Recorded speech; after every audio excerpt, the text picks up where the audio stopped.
you know, and he's his own boss. He can say and do what he wants to do, having a great team. Yeah. Because no one person can do it by himself. That was the core of the team. Gotcha. You know, and it was a tremendous sacrifice, you know, especially for me. I worked like 15 years straight, 7 days a week, 20 hours a day. Wow. You know, that whole middle part of my life, yeah, it didn't exist. It didn't exist. And now you have this egg on your face and things are falling apart. And now people are wondering, did you get screwed or was it your own financial ignorance and now you're bitter? People taking shots at a great fighter, Mayweather. Probably the same people that were, applauding him and saying how great he was at one point, and now they're taking shots at him like they're almost, like they get pleasure out of seeing a great fall, potentially. You're right, fall. but when you call yourself the money man, you do it to yourself a little bit too. No, I can't argue with that. Leonard Ellerbe has weighed in on the growing discussion surrounding Floyd Mayweather's reported financial troubles, saying the situation didn't catch him off guard. Having spent years working closely with Floyd, Ellerby says he personally witnessed a lifestyle filled with non-stop luxury and excessive spending, believing those habits eventually placed enormous pressure on Mayweather's finances. Day one, what it is that, and they know, everybody laughed at me. They laughed at me. They say, oh, you know, he just talking nonsense. I've been told all. Leonard Ellerbe believes that once Floyd Mayweather reached the highest level of fame and financial success, criticism became unavoidable. In his opinion, real character is revealed by the way someone responds when the spotlight brings both admiration and relentless public scrutiny. Today, when you're on top, when you're at the top, you can expect criticism. It just comes with success, and it's all about how you handle things. And me personally, none of it's personal. None of. Leonard Ellerbe also says Floyd Mayweather had every opportunity to establish himself as a powerful businessman outside the ring. He believes greater focus, smarter planning, and more disciplined decisions could have created an even stronger legacy beyond boxing. Who formed his own company, right? But he was the first one that had a team surrounded by him. That our focus was the business and his focus was the boxing. And in turn, we built the brand, built Mayweather Promotions. Yeah. And Floyd became his own boss. Wow. And Logan Paul has once again joked about Floyd Mayweather Jr., claiming he is still waiting for the reported unpaid $1.5 million connected to their exhibition bout. He continues using the situation as ammunition whenever Mayweather's finances become a topic of conversation. He's still waiting on the 1.5 from Floyd Mayweather. He made this video simultaneously with the beef with Le'Veon, and I don't know, maybe it's coincidence, maybe it isn't. Floyd Mayweather versus Manny Pacquiao 2. The fight nobody asked for except me. I need this because if Floyd wins, he can finally pay me my 1.5 million. I don't care about the legacy fight. I don't care that these men have a combined age of 100 years. I care that Floyd Mayweather, the best boxer alive, uses those same hands that made him 100 million to Venmo me my money. And Floyd, if you're watching this, win it and pay me back or I'm gonna send my goons after you. Gotcha. Hey. I really don't know why I watched that. Yeah, listen, dude. Logan is, again, functionally a coward for not doing this. I was really excited for it, too. I couldn't wait. That was about to be content, stud. But, I mean, okay, yes, I understand if he is under WWE contract, they're not going to allow him to do it. Teddy Atlas points out that many people who once celebrated Floyd Mayweather's success have now changed their attitude. According to Atlas, the same supporters who admired his achievements are now laughing at what they see as one of the biggest downfalls in boxing. Like you said, he was Mayweather, Money Mayweather, and now he's suing because he went through his money, he blew his money, whatever. Look, I don't know what the truth is fully in there. I know Steven Espinoza was named. He ran Showtime at the time. He was named him. I never was a fan of Espinoza. Again, I'm not afraid to say and not mince my words when I feel a certain way. And and I've taken arrows for it, and of course I've also taken some praise for it. That people say, hey, Teddy's going to say what he feels. I was never a fan of him. I never thought he was a man that kept his word. I never thought he really did a great job over at Showtime. I mean, they put some good fights on because the fights were available, because the landscape. Whack 100 rejects the idea that Floyd Mayweather is broke.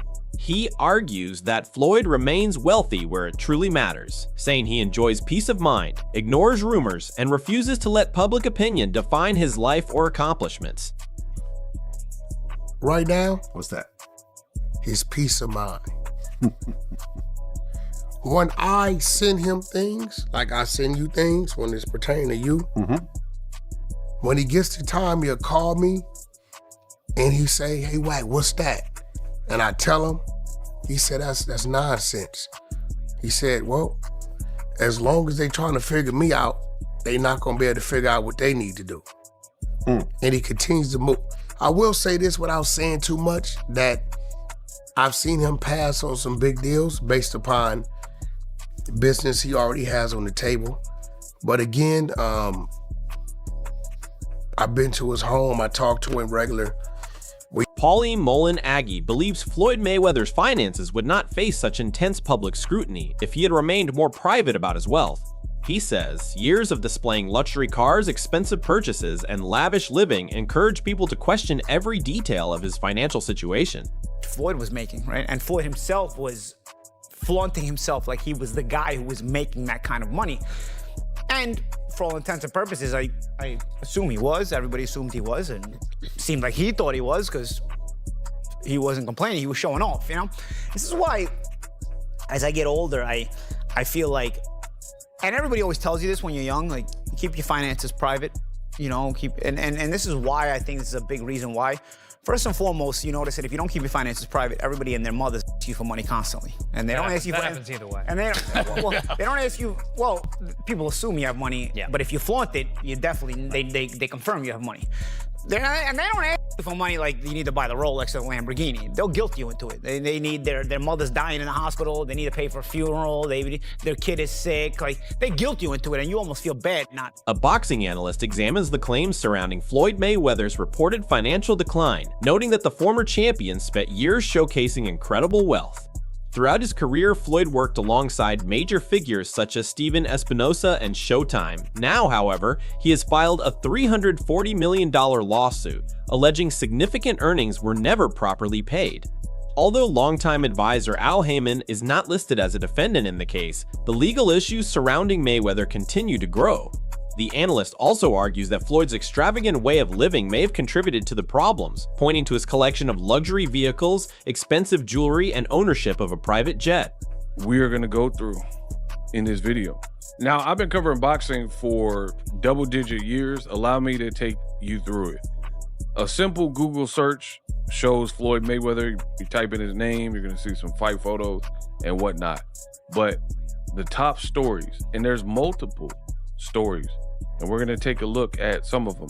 But as mentioned, Business Insider is now reporting what you see on the screen, that Floyd Mayweather is being accused in lawsuits of owing millions of dollars for luxury watches, gold, and rent on palatial apartment, right?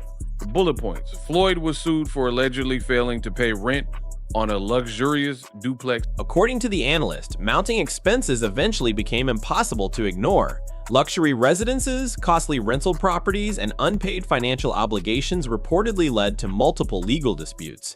One report claims the owners of a Miami condominium alleged Floyd Mayweather failed to pay roughly $500,000 in rent after initially making payments before communication stopped altogether.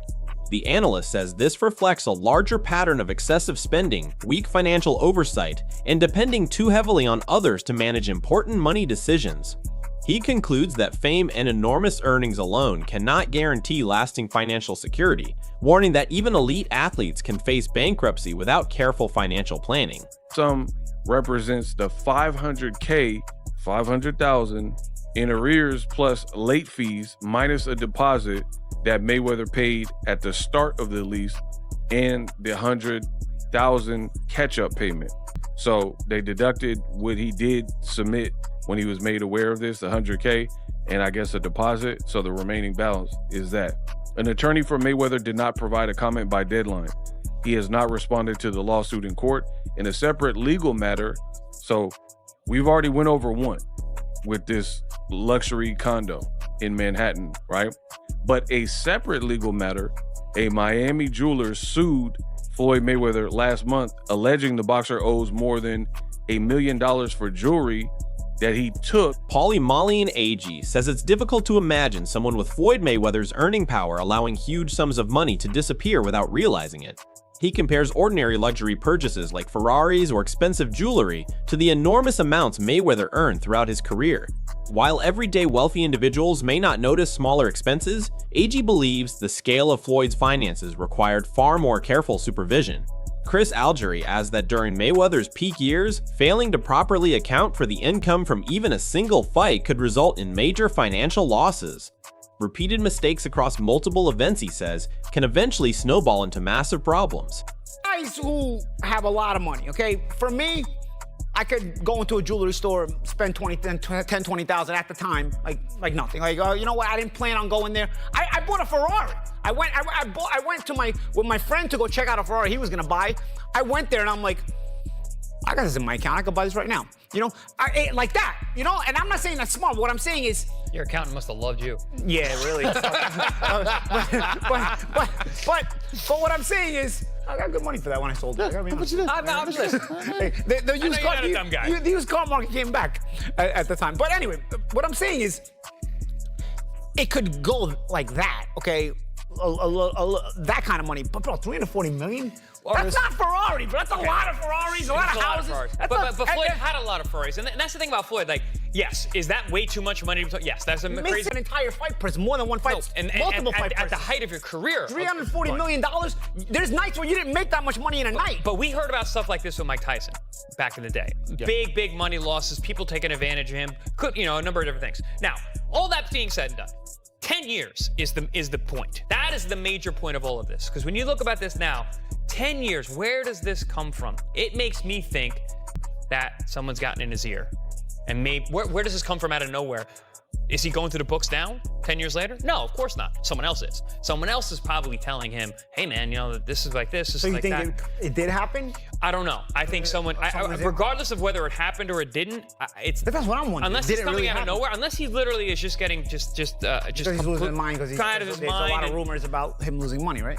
Losing money, being I don't want to say destitute, but you know, the old boxing journalist Dan Raphael says he was not shocked by reports suggesting Floyd Mayweather encountered financial challenges after retirement.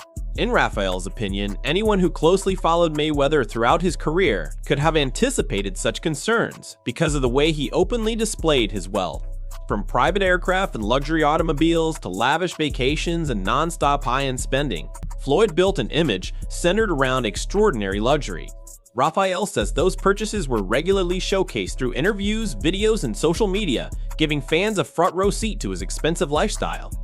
The fact that Floyd would encounter some financial issues post his boxing career is not in any way a surprise to me. When you see the types of things that, if you believe anything that he puts on his social media, the travel that he does, the places he goes, and the amount of entourage he has, I mean, that's like a money pit. I mean, whether you're flying on private jets or you're staying at first class hotels or you're, buying expensive jewelry and cars and bags and you name it. I mean, it's all good when you're making those gigantic paydays and they're coming in, a couple times a year. You're making 40 million here and 25 million there, or even more, 100 million plus, when he fought the big mega fights with guys like Conor McGregor and Manny Pacquiao. But when that stops, that money doesn't, about the 340 million, it just didn't ring true to me, because Al Heyman, who is not named in the suit, but apparently is supposedly part of this problem, whatever. But I mean, I've known Al Heyman and covered Al Heyman's fighters and his business since the day he stepped in boxing in like 2002 with Vernon Forrest. And all that time, and literally in terms of the PBC, a couple hundred fighters that he's dealt with, maybe not personally, but that his team is and his company. To a fighter, you never hear anybody, even when they're retired and they're not with Al anymore, nobody talks bad about him. In fact, if you ask most fighters, they'll tell you how good to them that he has been. that type of money that they've helped him make and the person. Analyst Fannin discusses Floyd Mayweather's latest legal battle, explaining that after encountering reported financial concerns, the former champion decided to pursue legal action against several former business associates. Fannin says that despite generating well over $1 billion during his undefeated boxing career, Mayweather believes a substantial portion of those earnings never reached him personally. The lawsuit names Showtime and former executive Steven Espinosa, alleging they played a role in financial decisions connected to longtime advisor Al Heyman. Although Heyman himself is not listed as a defendant, Fannin says Mayweather claims Showtime and Espinosa were heavily involved in handling the funds. According to TMZ, let's get to the TMZ. Floyd Mayweather sues Showtime, saying, "I'm missing hundreds of millions of dollars." Floyd Mayweather Jr. says he made over $1 billion in earnings over his legendary career, but the 50-0 fighter claims all the money didn't make it to his bank account. He is now suing Showtime, claiming they played a big role in his ex-manager screwing him out of hundreds of millions of dollars. In the lawsuit filed by Floyd in California and obtained by TMZ Sports, Mayweather says he's gunning to recover hundreds of millions of dollars in the misappropriated funds and damages resulting from long-running and elaborate financial parties to see whether or not this is something that Floyd should have known about or did know about or maybe did not understand. Because it seems very, very funny that Floyd would not know that the money was getting paid to Al Heyman and not directly to him. Regardless, I don't know the outcome of that. I will talk about this though. The absolute blatant karma up in Floyd Mayweather's face for all the smack he talked about Muhammad Ali and how Muhammad Ali's name was only worth $50 million and he sold half of his name for $50 million and how he's made so much more money and that makes him all of that. Talked about how Muhammad Ali, I'm sure, or I don't know if he did, but I'd heard, talked about Floyd. Yeah, he did, because he talked about his money and how he had to sell his name because WAC 100 says Floyd Mayweather pays little attention to outside criticism or social media conversations, explaining that others manage much of his online presence. He also claims Floyd's wealth is spread across numerous businesses, trusts, corporations, and investment structures, meaning not everything is held in his personal name. According to WAC 100, this financial setup provides long-term protection even if the public cannot easily recognize it. He insists Mayweather remains satisfied with his life and confident about his financial position. Beyond money, WAC 100 says Floyd places tremendous value on family, especially the time he spends with his grandson, proving that happiness and stability mean far more than public speculation about wealth. It's phasing him, but get to him. He doesn't even control his social media. He doesn't see it. I'm telling you, he doesn't see it. Yeah, it doesn't seem like he's posting himself. He has someone that he doesn't see it. He doesn't pay it any attention. When I need something done, I have to send it through different channels for it to get done. But no, he's definitely not. I mean, we know that. He has tons of businesses going on. They were making accusations that he didn't own the things he owned. You're not gonna find nothing in Floyd's name directly. You're not gonna find, when you're dealing with that type of money and those type of situations, you know this, Vlad, it's set up. It could be a foundation, a trust. Yeah, shell companies, corporations, LLCs, whatever. I know some of these people that they'll say they own 40 different companies, but what it is, that wraps up today's discussion. Thanks for watching, and don't forget to stay tuned for more boxing news, exclusive updates, and the latest stories in the sport. See you in the next video.